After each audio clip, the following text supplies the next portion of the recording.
Hello guys! It's palengke time! Pagkatapos kong maghatid ng aking alaga, namalengke po ako. Yan, namalengke po ako ng gulay-gulay kaso wala pong masyadong bukas na shop ngayong araw na to. Kaya umikot-ikot-ikot po muna ako. Naghanap ako ng bukas. Hindi ko po na-videohan yung pinagbilhan ko kasi nilagay ko po sa bag. Ayan. Diyan po tapos na pong bumili ng karne at mga gulay-gulay. So, bababa po ako. Ang plano ko po sa bababa ako, titingin ako ng isda sa baba. Kaso, naisip ko guys, na bawal pala ng seafood ang aking mga alaga at ang aking amo ngayong buwan kasi umiinom sila ng Chinese medicine. Kaya bawal ng seafood. Ayan, bumaba ako dyan. Yan yung exit area dyan. Ayan. Kaya hindi na ako bumili ng seafood. Bala ko pa man din bumili ng isda o kayong clams pang sabaw. Kasi nag-isip ako, bawal pala seafood. Ayan, bibili ko ng seafood. Spices and ingredients. Lumabas na po ako dyan. Pupunta po ako sa Kaibu. Kasi bala kong bumili ng prutas. Kasi mura prutas ang aking talaga.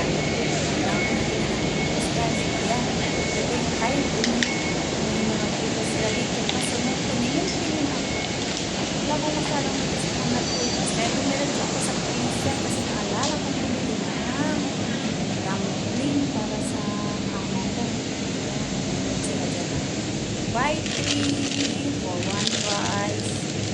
Tapos dito nakita ko yung manok. Kaya bumili din ako ng manok. Ayan. Din ako bumili ng manok kasi sa supermarket, ang mahal pala pag sa supermarket. Kaya bumili po ako ng gambling dyan kasi buy 2 for 1 price. Dito ko, pag nasa palengke ako, dito naman yung Prince Edward. Hukay area. Pag ano mo dyan, ito kasi market na ito. It's parang kapatid ang Prince Edward at Hong Kong. Pera, yung magkukay-kukay, pero siyempre, gusto mo yung good quality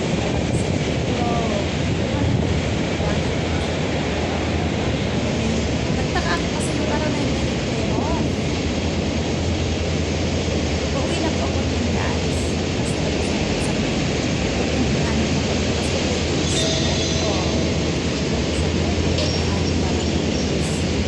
ito para yung time ay hindi pala ito Sunday guys, naalala ko na ito pala yung time ko lang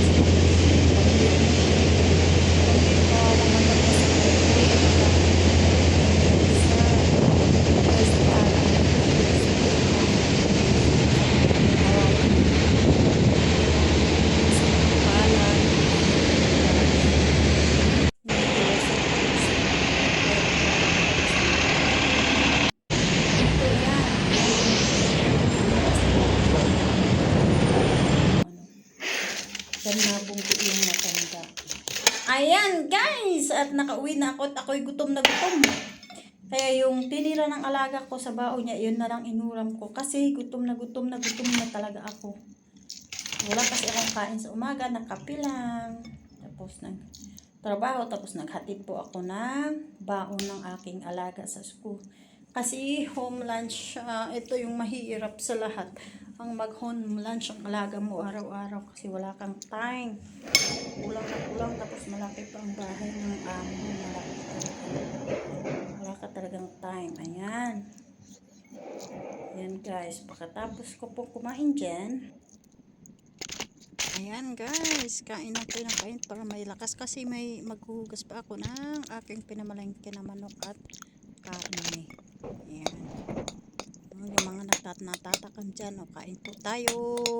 Kung sinong makikain. Ayan, tapos na po akong kumain dyan. Naisipan kong gumawa ng tinapay guys.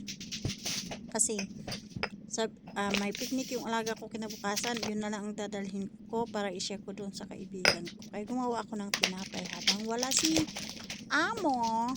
Kaya gumawa ako ng pandesal.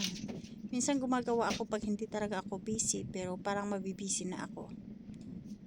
Yan. Ayan, niready ko na po yung mga ingredients sa paggawa ng pandesal. Tapos, nung gumagawa ako niyan, medyo mahirap po ang paggawa. Kasi, ang dami mong ilalabas. Medyo tricky. Kung hindi mo nakuha yung tamang timpla, tamang measurements, medyo tricky siya. Kaya ako, adjust ko. Ayan. Ayan. Tapos, pagkatapos kong minix yung tinapay, dito naman ako sa manok kasi hihiwain ko pa yan ng hati-hati.